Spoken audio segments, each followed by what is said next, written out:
សួស្តីបងប្អូនទាំងគ្នាថ្ងៃនេះខ្ញុំ unboxing សម្រាប់ដាក់ស្បែកជើង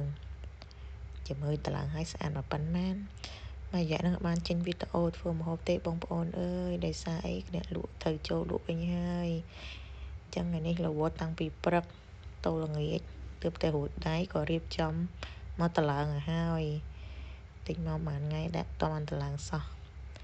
ជាក់ស្ដែងបងប្អូនឃើញចឹងលឿនណាជាក់ស្ដែងមុននឹងបានតឡើងហ្នឹងខ្ញុំអង្គុយកន្លះម៉ោងហើយតែបណិតមើលរៀបចំមើលមកបានតឡើងចេញបានជារូបរាងប៉ុណ្ណឹង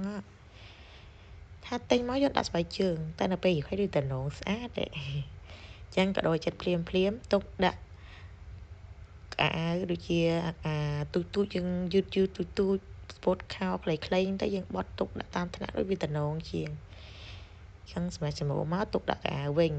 ចឹងស្បែកជើងអត់ដដែលបងប្អូនខ្ញុំទិញ5 មីលថ្លៃអត់មើល